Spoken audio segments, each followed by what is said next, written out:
There's a lot of talk surrounding the recent suspension of the head coach for the Boston Celtics, Ime Udoka. It came out that he had an affair with a woman who worked at the organization. It was consensual, but he violated company policy by having relations with another employee. We're going to go ahead and get into a clip where Kendrick Perkins was giving his opinion, and the host Malika couldn't stand when Kendrick tried to hold the woman accountable as well. But first, take a second to make sure that you're subscribed to the channel and click that notification bell for updates. Let's go ahead and get into it. Right, and listen, I agree to that aspect, but here's the thing too. The word accountability, okay? Accountability doesn't just go to Ime Udoka, okay? Accountability goes to the other people that played a part in that as well. Let me tell you another thing I didn't like about my good friend Wick Grossbeck and Brad Stevens in this press conference when they asked, is anybody else going to be punished? And they said no.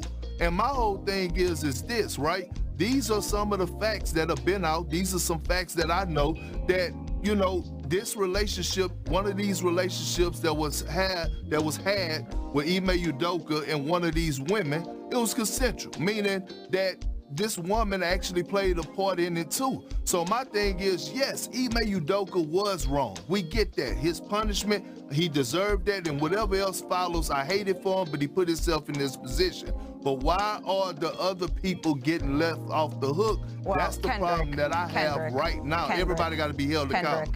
I think that we need to circle back to what Shanae said, is that there was an investigation that was conducted by an independent law firm here, and I think that transparency is what will rule the day here.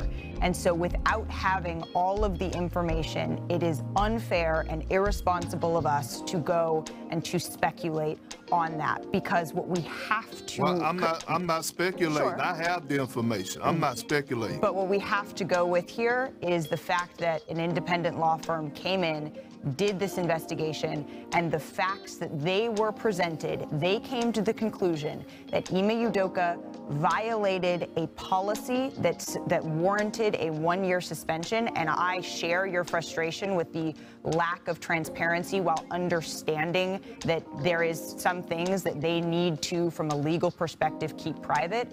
But knowing all of that, understanding all of that, we have to come to the conclusion that whatever rule, the conduct that was broken on one side, it is not the same on the other side. I thank you for your perspective. We will revisit this story later in our show. We also have a little bit of basketball to get to. Why did ESPN hire her anyway? I'm sure she's only there for their diversity quota, but they're always hiring these feminists to talk to men. I actually agree with Kendrick here on this one. Ime Udoka broke a very important rule in the company. They don't want employees messing around with each other. So yes, he's 100% out of order for carrying on with that woman. I think he should be punished for that and face whatever consequences. Looks like that's going to be the season-long suspension. They're hitting him financially as well. Fine, you broke the rule, you face the consequences. All I'm wondering is, why isn't the woman also being held accountable? If she's an employee too, then she broke the code as well. Their decision not to name the woman who also broke the code, that's what's causing all the speculation and creating all the issues for the women who had nothing to do with this. And then they had Malika stumping all across ESPN defending the women. She got into a disagreement with Stephen A. Smith. Take a look. And basically told the world, he's ours, but we ain't gonna use him. And they didn't give parameters of what it would take to reinstate They gave no parameters of what it would take for reinstatement. They didn't specify what punishment they gave him beyond suspending him for the year. Is he getting his salary for this upcoming season? Has it been cut in half? I told he's only getting about 50% of it. Has that been cut in half? Characterized as a significant financial penalty. So you've got that going on. And I'm going to say this again. It said in the numerous news reports, it was a consensual relationship that violated organizational policy. So only he is in violation of the company policy. The woman who elected to have a consensual relationship with him is not in violation. He gets to get mentioned and put on Front Street. We don't know who she is. What about the other women within the Celtics organization who have been victimized because wrong assumptions have been made by their involvement? If you knew exactly who it was, that would alleviate the concerns of all the other women who have had their names paraded out into the streets. What about them? You ain't thinking about that. So here we are. We're throwing him out to pasture. And again, Ime Udoka cannot be defended. His actions are his actions. Nobody fights for black coaches more than me. But I am telling you, a firing would have been warranted. Or you keep him. But to keep him, yet suspend him, by the way, not just suspend him, but for the suspension to be indefinite. It's almost worse like a lame duck status. That's what you did. You ruined his career for the next few years. He did it. He did his action. But NBA reporter and host of NBA Today, our friend Malika Andrews. Malika, do you have us? I've got you, Molly. Thank you for having me. Yeah, thank you for being with us. And obviously you had the statement from Udoka that was given to you. What's your reaction now after hearing the press conference? Well, Molly, thank you. If I could first start with this. Stephen A., with all due respect, this is not about pointing the finger. Stop.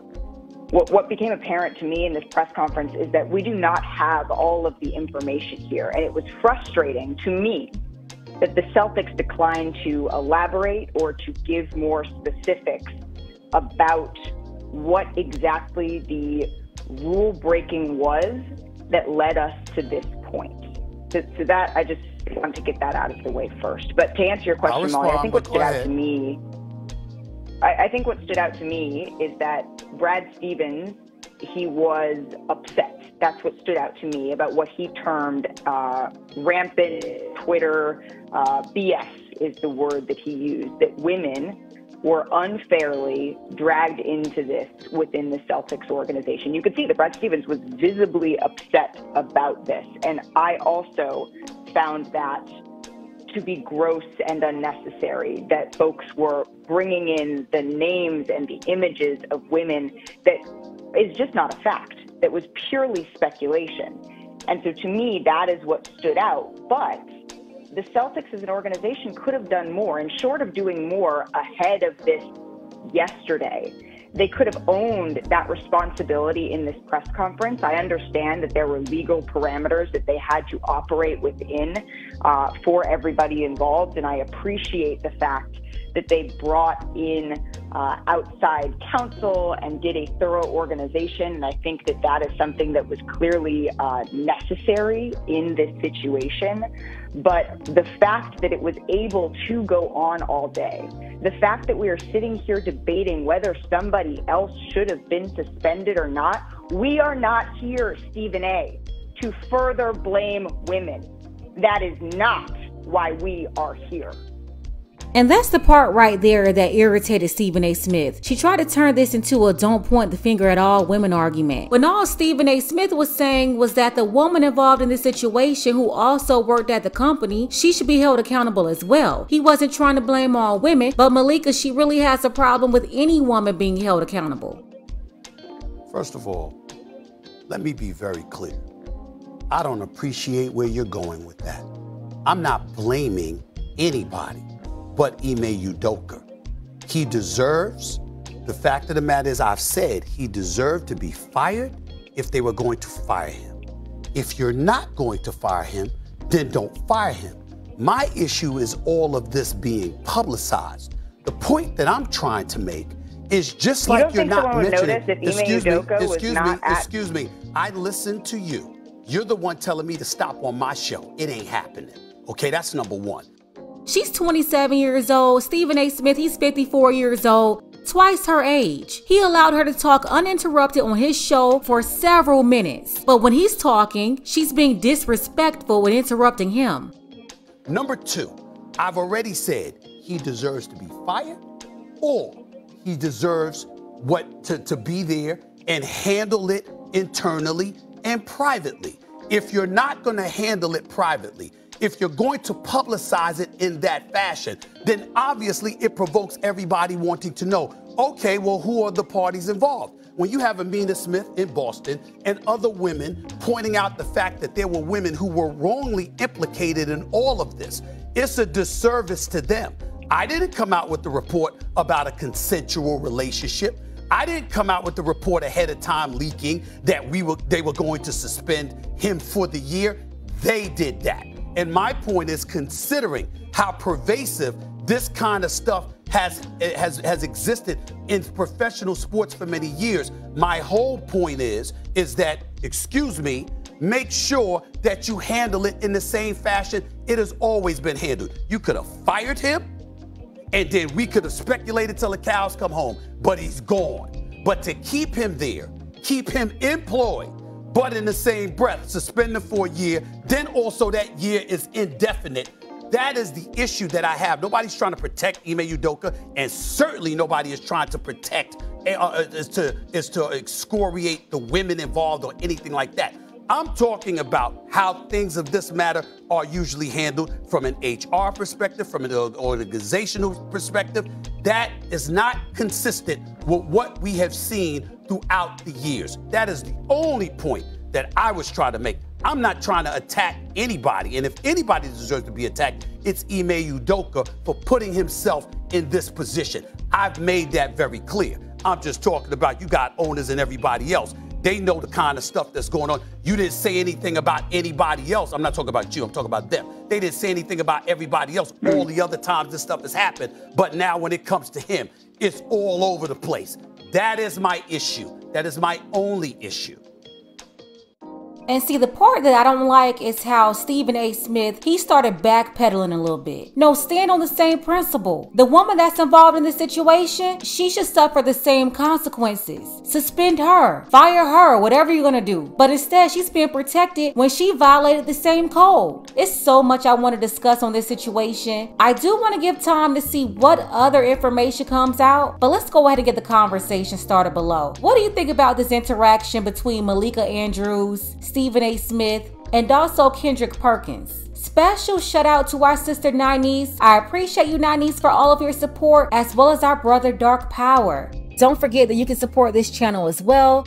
Links to Cash App and PayPal are below. Ladies, fellas, want a balanced analysis, want the truth from a woman's perspective? Then you're going to want to subscribe to this channel, and don't forget to like and share.